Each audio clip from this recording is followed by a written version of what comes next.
وہ وہاں کا رہنے والا تھا، مصیب کا رہنے والا تھا، اور ہر شب جمعہ نجف اشرف آتا تھا زیارت کے لیے.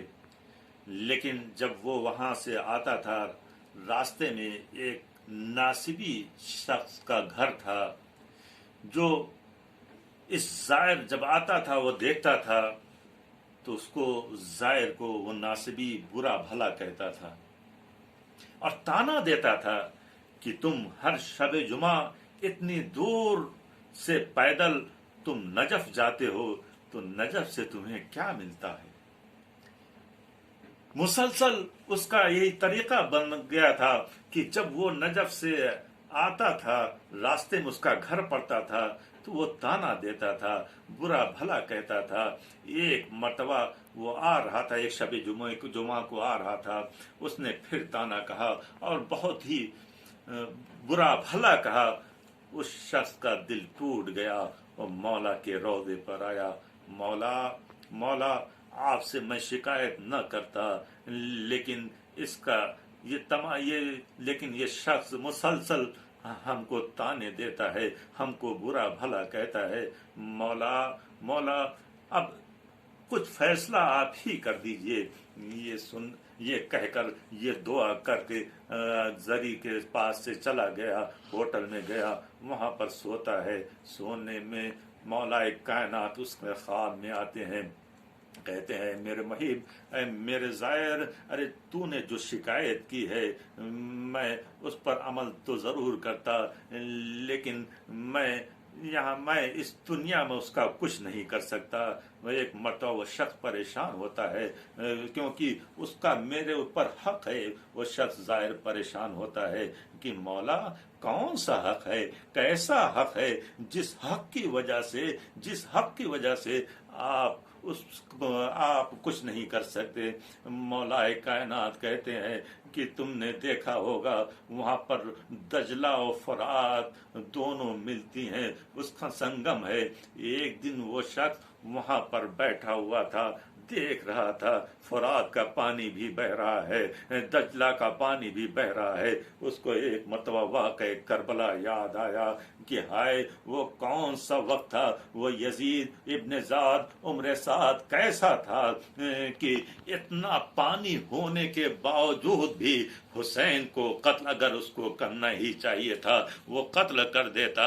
ارے کم سے کم اس کو ایک گھونٹ پانی تو پلا دیتے، ارے ان بچوں کو پانی پلا دیتے، ان عورتوں کو پانی پلا دیتے. لیکن وہ کتنا بڑا شکی تھا کہ بچے الاتش کی صدائیں بلند کرتے رہے، اس کو پانی نہیں پلایا. ہاں عزیزو، یہ فکر کر کے، یہ سوچ کر کے کہ حسین اور اولاد حسین کو ایک گھونٹ پانی نہیں پلا، ایک لمحے کے لیے ایک قطرہ اس کے آنکھوں سے آنسو آ گیا، جس کی وجہ سے مولا کائنات آج اپنے زائر سے یہ کہہ رہے ہیں، زائر ارے میں اس دنیا میں تو اس کا کچھ نہیں کر سکتا، ہاں آخرت میں اس کو سزا ضرور ملے گی. کیوں؟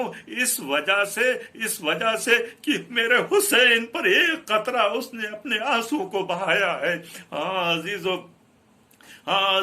یہ محرم ہے. اگر حسین کا ذکر سن کر، اگر حسین کی مصیبت سن کر کوئی بھی ہو، چاہے مسلمان ہو، ہندو ہو، کسی مذہب کا ماننے والا ہو، اگر ایک قطرہ بھی آنسو اس کے آنکھوں سے نکل آتا ہے تو اہل بیت علیہ السلام اس دنیا میں اس کو اجر ضرور دیں گے. عزیزو یہ جب خواب میں دیکھا، خواب سے اٹھا اور پھر اپنی منزل کی طرف جانا شروع کیا. راستے میں پھر ملا، کہا میرا پیغام علی کو تم نے پہنچایا نہیں پہنچایا؟ اس زائر نے کہا اے ناصبی، ہاں تو تمہارے پیغام کو بھی پہنچا دیا اور تیرا جواب بھی لے کر آئے ہیں. تیرا جواب بھی لے کر آئے ہیں، یہ سننا تھا۔ ایک مرتبہ حیران و پریشان ہو گیا اور کہا ارے میرا جواب کیا لایا ہے، ارے میرا جواب کیا لایا ہے؟ کہا ایسا واقعہ تمہارے ساتھ آیا ہے، ایک مرتبہ تم اسی فرات پر بیٹھے ہوئے تھے اور تمہارے ذہن میں تصور آیا تھا کہ حسین اولاد حسین کو پیاسا شہید کر دیا گیا، اس وقت تمہارے آنکھوں سے آنسو بہ گیا تھا۔ کہا ہاں ایسا واقعہ ہوا تھا۔ کہا میں نے اس واقعے کو کسی کو بتایا ہی نہیں، لیکن یہ واقعہ کیسے مولا کو معلوم ہے؟ جب مولا کے جواب کو سنا فوراً کہا ارے بھائی، ارے ذرا اپنے محمد کے کلمے کو بتاؤ۔ اس کے زبان پہ کلمہ شہادتین جاری ہوتا ہے، اشہد ان لا الہ الا اللہ اشہد ان محمد رسول اللہ۔